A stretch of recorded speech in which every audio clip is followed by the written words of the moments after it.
The last topic in this section that we're going to look at is the fact of even and odd functions with respect to our trigonometric functions. Let's take a look at a point that falls on the unit circle, okay? And what we notice is that there is some symmetry that exists, okay? So if this is an angle t and this is an angle negative t, all right? And remember, symmetry exists in a function if f at negative t is equal to f at t, it's even. And if f at negative t is equal to negative f at t, then we have odd symmetry, okay? And so what we notice is that if we have this coordinate, let's call it x comma y, excuse me, let me try to draw that on here. So this is our point x comma y. If this point is equidistant, this would be x comma negative y.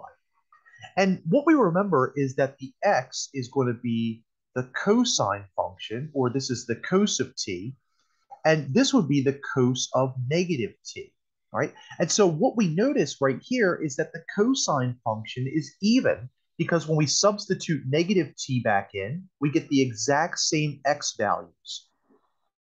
Now, the y function, or the y value, is going to be opposites with respect to symmetry on negative t angle. Okay, so what we notice, and let me erase this stuff just a little bit so we can get a little clearer picture of this, is that if this were to be the sine of t, then this would be the sine of negative t, and that's negative y. Okay, so what that means is that the sine function is odd because it illustrates this property. Now, we recall that the sine function is part of the secant, the cosecant function, as well as the tangent and cotangent functions. And so what that means is the cosecant function is odd as well, the tangent function is odd, and the cotangent function is odd as well. The only two functions that are even are the cosine and the secant functions, okay? So we just remember those, and that can help us a little bit to be able to evaluate some trigonometric functions pretty easily, all right? So this is actually a pretty cool property that we can use, all right? This should be one of the things that you memorize, okay? And probably the easiest way to remember it is that just remember that the cosine function is even, the reciprocal of cosine must be even as well, and then every other function is odd. All right, so if you just remember that the cosine function is even, every other function will be easy. All right, so let's see how we can use this to help us, okay? And it actually does help us a lot. So the sine of negative 120, right?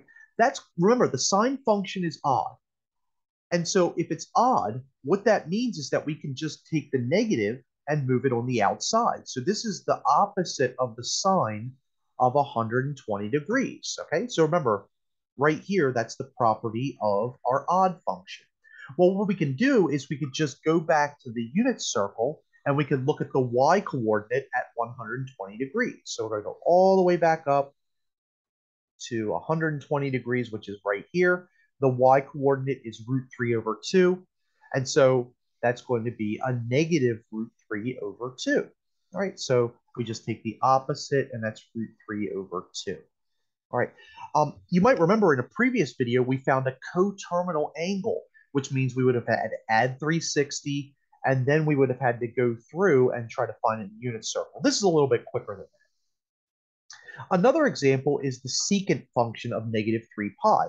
Now remember, the secant function is even since secant is the reciprocal of cosine, all right? So that means that if we were to substitute a negative 3 pi back in there, that would be the same thing as the secant of 3 pi. And now what we can do is we can just find a coterminal angle to 3 pi. So 3 pi minus 2 pi. So remember, to find a coterminal angle, we just subtract 2 pi or add 2 pi. That's pi.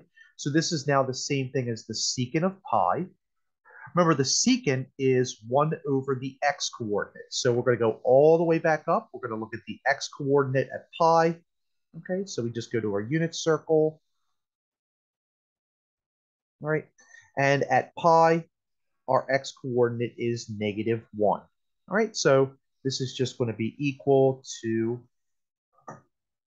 1 over -1, which is -1, right? Finally, we have this cotangent of -17 pi 6. All right, so now remember the cotangent function is odd, okay? In fact, the only functions that are even are going to be secant and cosine, all right? So this is odd, which means that we can rewrite this as the opposite of cotangent of 17 pi over 6. Now, what we want to do is we want to try to find a coterminal angle to this. All right, so it might behoove us to be able to convert this into radian or degree measure by multiplying by 180 over pi. I know that if we cancel these out, that's going to be 30 degrees. All right, 3 times 17 is going to be 51. So this is going to be 510 degrees. All right, if you don't trust me, just put it in your calculator. That's fine. We're going to subtract 360. All right, and if we subtract 360 from this, that should leave us with 150 degrees. Right? So in reality, this is going to be the opposite of the cotangent of 150 degrees, remembering that the cotangent is x over y. So let's go all the way back up to our unit circle. Let's look at the x and the y coordinate at 150 degrees. X coordinate, -√3 over 2. Y coordinate, 1/2. Right? This should be pretty easy for us to simplify.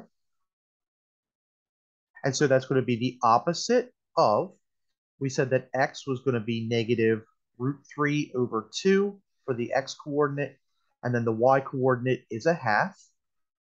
Right? We're going to multiply the negative times the negative to be a positive. We're going to multiply by the reciprocal. We get √3 over 2 times 2 over 1. Those cancel out, and we have the square root of 3. All right. Now, of course, after we're done with this, we probably want to check this in our calculators. Okay. And I would always suggest that you guys use your calculator to check the answers, not to just get the answers. Okay. That won't get you a lot of credit on the examinations. So make sure you're in radian mode. And what you guys are going to do is you're going to take the reciprocal. So let's clear this. And we're going to have 1 over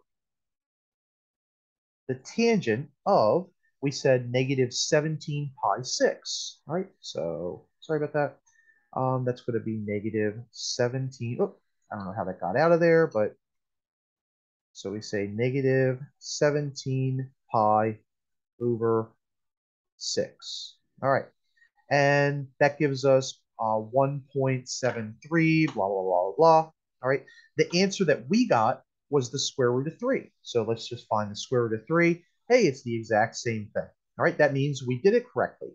Okay. So that's a way that we should always check our answers, is to just evaluate this in our calculator. We might have to use a reciprocal identity and then plug in the answer, and they should be the same thing.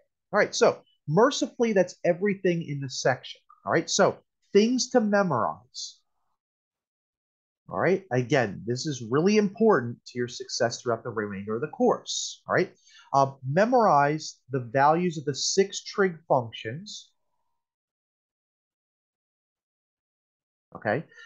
So for instance, memorize that the cotangent of angle T is equal to x over y. Okay. So memorize all of those. Okay. Memorize all of those basic identities. Okay. And remember, the 3 basic types of identities we had were the reciprocal identities. And we also had our ratio identities. There were only 2 of those. And then finally, we had our Pythagorean identities. Okay. And then the last thing to memorize is actually the easiest. Just remember that cosine is even. And inherently, that means that the secant is even.